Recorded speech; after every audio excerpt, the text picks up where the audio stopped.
Hello, everyone. I'm Dr. Carmen Puliafito, and I'm pleased to welcome back to Retina Synthesis Dr. David Lally from Springfield, Massachusetts, where he is a vitreoretinal surgeon, also a faculty member at Tufts and at the University of Massachusetts. David, welcome back to Retina Synthesis. Yeah, thanks for having me back, Carmen. Yeah, excited to be here.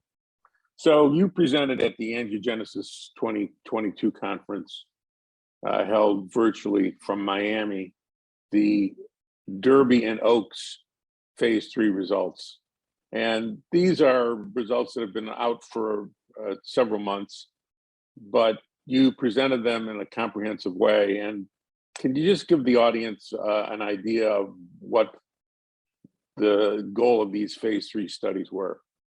Yeah, absolutely. Yeah. So the investigational product, it's called pegcetacoplan, and it is a synthetic peptide bound to a PEG, a polyethylene glycol molecule that is intravitreally injected into the eye, and it has a strong ability to block complement factor C3 and C3b to try to prevent further activation of C3b and further activation of the complement cascade on the surface of the cells in the retina. And as we all know, there's been a lot of genetic studies that have come out showing that complement plays a role in patients and their risk of developing advanced stages of macular degeneration. So it became a target for a lot of different sponsors out there to go and try to block different parts of the complement cascade. So this one blocks specifically C3, and based on their phase 2 Philly data, the phase 3 studies were designed where there were 2 parallel studies called OAKS and Derby, and they were identical studies except except OAKS had microperimetry testing while Derby did not. So that was the one difference. But these were, just as you would anticipate, they were very large, multi-center, randomized clinical trials with sites all over the world. And patients in these trials were randomized to one of 4 groups. So they could either receive pegcetacoplan, it's 15 milligrams, and it's injected as a 0.1 ml volume dose, but they could receive it either monthly or every other month. Or they would receive sham either monthly or every other month. And it was randomized in a 2-to-2, 1-to-1 fashion. And the primary outcome was at month 12. And it was looking at the change in the area of the GA lesion size from baseline to month 12. And so each study targeted about 600 patients. So it's about 1,200 patients in total. So a very nice large trial. Completed all over the world. So you want me to go right into the results, or? Yeah, I mean, let's talk about the results. Yeah. So what was very interesting about the results in the OAKS study, pegcetacoplan did meet its primary endpoint, it reducing the size of the GA lesion from baseline to month 12. So in the OAKS study for the monthly group, it was a 22% reduction at month 12 in the growth. The every other month dosing was 16%. I want to make sure I have my numbers correct. And that was highly statistically significant with significant p-values. However, to the contrary, when we looked at the Derby primary results, it did not meet its primary outcome at reducing the GA growth lesion size to a pre-specified amount, and it barely missed its primary endpoint. The p-values are not statistically significant for either the monthly or the every other month treatment arms. But when you pull these 2 trials together and you put the monthly group from OAKS and the monthly group from Derby together, it does look like it was a nominal p-value, but it did look like it did statistically reduce the progression rate of the GA, and similar results for the every other month group. So, certainly it would have been nice to have two studies that were positive and highly significant, but that's not the real world, as we all know, with clinical trials and clinical trial design. We're not exactly sure why there was a difference in Derby and OAKS.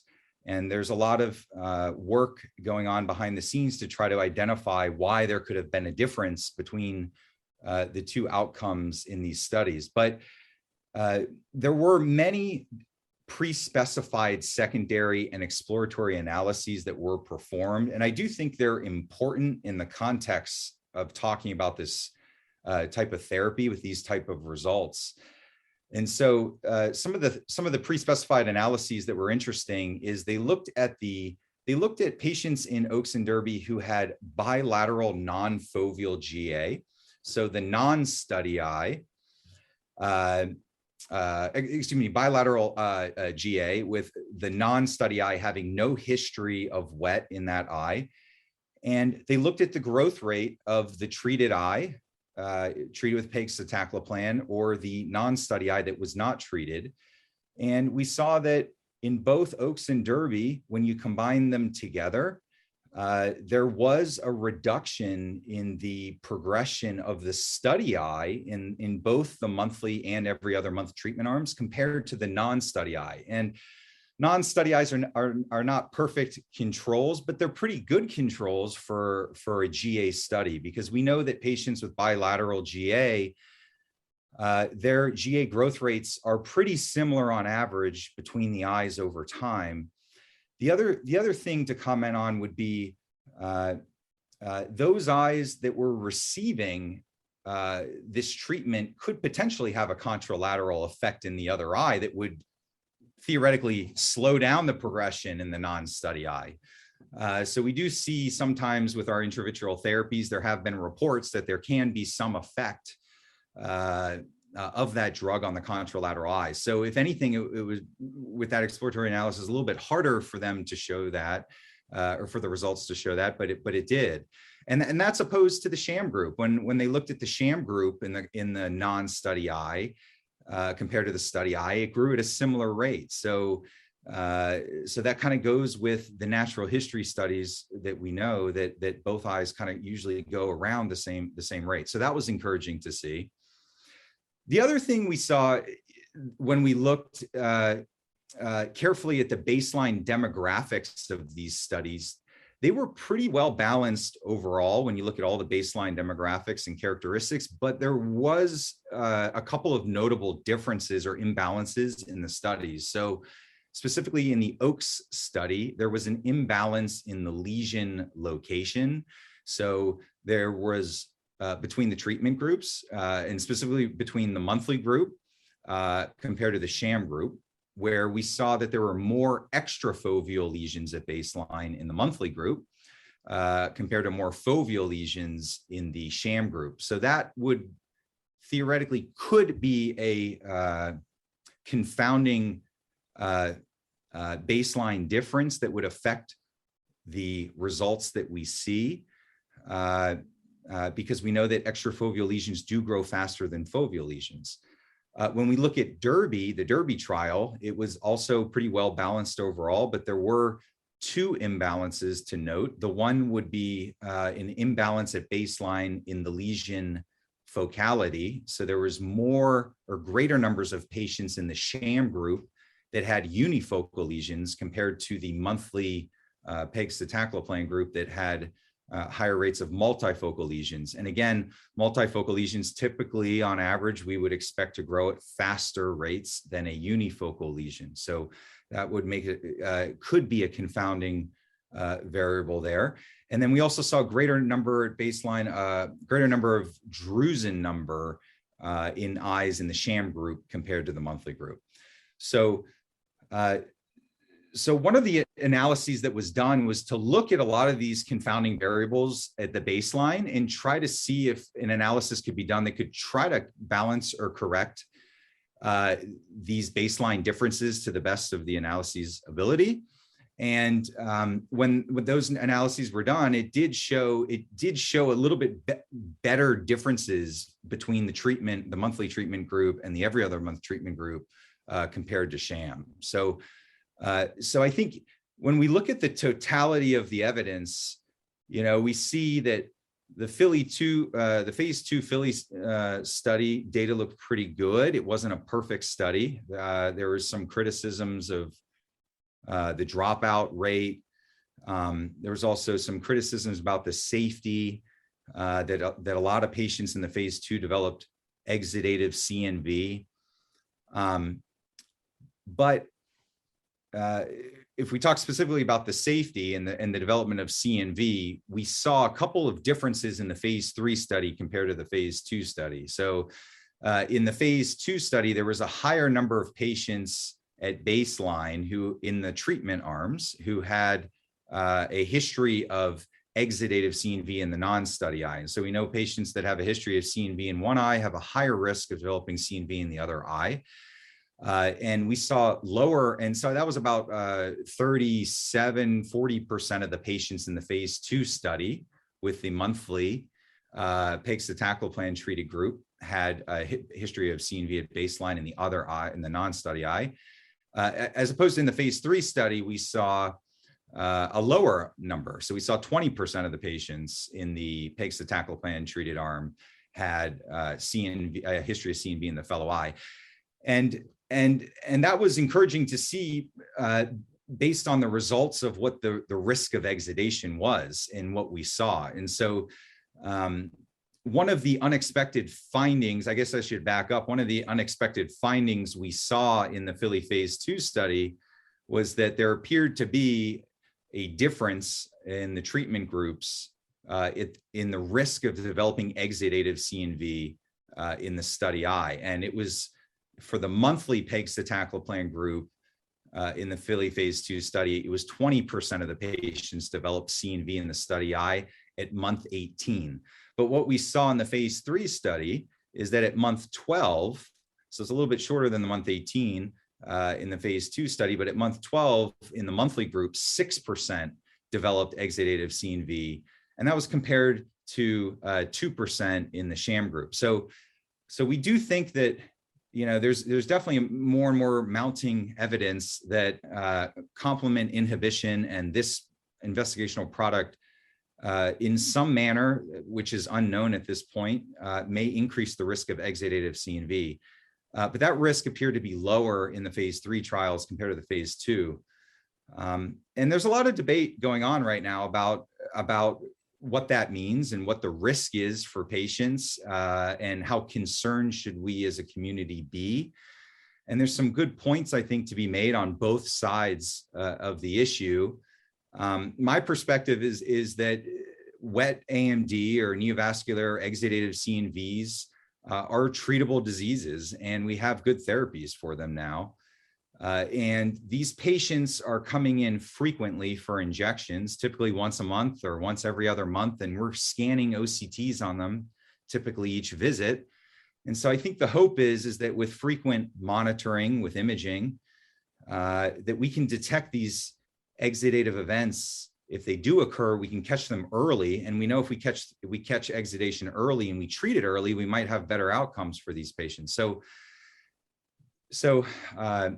I think it's something to be, it's something important to be discussed, but I fall on the side that risk to me is acceptable. I also look at the risk of doing nothing for these patients, right? And I think that has to be part of the conversation as well, is if we do nothing, we currently have no therapies that impact the rate of progression of GA. And we know the natural history, these patients steadily lose their vision. So it's pretty close to 100% chance their vision will be going down over time. So there is a risk, I think, to patients to doing nothing. If we as the physician do not think about this therapy as an option, at least as an option for them, and discuss it with them, I think we're doing the patient a disservice because if we sit around on the sidelines and they continue to progress at the speed that they're progressing, we may have missed an opportunity to help people. And I think this is particularly important for extrafoveal patients. And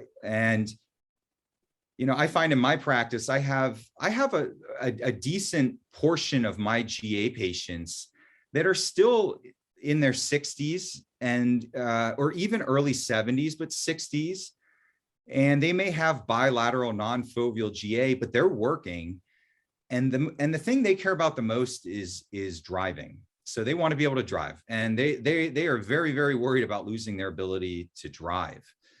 Because these are very high functioning people in society still. And I look at it as if this patient is in their 60s and they have bilateral non-foveal GA and they're working and they want to retain their license, and this product may offer them an opportunity to reduce the progression or expansion of the atrophy into that foveal center where their vision declines and they are no longer legal to drive, that really can offer patients a benefit to their lives. Now, there's a lot of critics out there who are not happy to see that we don't have any good functional measure outcomes, right, for these therapies. Right now, it's all about the change in the anatomical size of the lesion, and where are the functional measures that we're seeing that show benefit to patients, and we haven't seen any yet. In the phase, I should note that in the phase 3 studies, all of the functional outcome measures that are planned were pre-specified to be analyzed at year 2. So they weren't processed at year 1. It's going to be at year 2. So we have to wait and see. But I think a part of the issue that we should be all thinking about is what is our capability of measuring functional changes in GA patients? And in my experience in being part of a lot of these GA trials is that a lot of these functional measures they don't seem adequate really for this disease specifically. It's a very complex disease, very heterogeneous disease, many different phenotypes and patterns. And there's different types of extrafoveal lesions. Some are pretty close to the foveola and some are, 5-6 millimeters away and not really threatening the foveola. So I think part of the unmet need here is really there's an opportunity for better functional outcome measures that can be developed that can help us really try to determine those measures. But we'll see what year 2 shows. But I'll just say if the year 2 functional data does not show a meaningful benefit, to me, that doesn't necessarily, would not necessarily change my thinking in terms of whether I wanted to use this for patients, because I do consider that it might be a situation where we just don't have the instrumentation and capabilities of making that measurement, to be able to see a difference in what it is. And so at some point, I think when we analyze all the data and we take the totality of the data, we have to understand the limitations to what we're able to do and what we're able to see. And we have to make our best judgments. And in some of these pooled analyses that were done in the phase 3 trials, I should mention, for the extrafoveal lesions. So they took OAKS and Derby and looked at just the extrafoveal lesions. They saw that the monthly treatment group of pegcetacoplan, it reduced the growth rate. I think it was 26% at month 12. So, pulling the throttle back 25% for a non-foveal GA patient who's working, who wants to retain their license, that may offer them. I can't say, I can theorize in my head, it may offer them another 6 months, a year, 2 years before that atrophy gets into the foveola and their vision drops where they're no longer legal to drive. They can't work any longer and all that sort of thing. So, if these therapies are offering a patient an opportunity to work in society for another 6 months, a year, who knows how long, but to me, that is a benefit for these patients. So these are 2-year trials? Yeah, they're 2-year trials. So the treatment regimen is for 2 years. If you're in the monthly treatment arm with pegcetacoplan, you get a monthly injection for 2 years. Every other month arm gets every other month for 2 years. Sham is sham for 2 years. And then there is right now ongoing an extension trial. So there is a 3-year extension trial that's currently ongoing. And the sham patients are now receiving injections. So they are now receiving the product. And that's going to give us some pretty interesting and I think helpful data of, what happens if you delay therapy for a couple of years and then start. What do we see with that sort of, what do we see in the data there when you start intervening 2 years later in terms of those growth curves? But yeah, currently all these patients now are receiving therapy. What's the definition of extrafoveal in this study? Yeah, so in this study specifically, the definition of extrafoveal was any lesion that was not in the foveal center. So the foveola, the center foveola point, anything that was off of that, literally off of that and not touching that center point would be considered extrafoveal. And that is a difference compared to some of the other trials that are going on and how they define extrafoveal versus foveal. So some trials define extrafoveal is, to them, when you look on OCT, when you see the inner nuclear layer tapering to one point and you're starting to see the umbo on the OCT, that edge of the umbo would be considered the border of extrafoveal and foveal. But for this study, it was anything right off of the foveal center point. So right now the sponsor is putting together the phase 2 and phase 3 data for an FDA submission, correct? Yeah, exactly. Yeah, my understanding is they're planning to submit in the first half of this year, and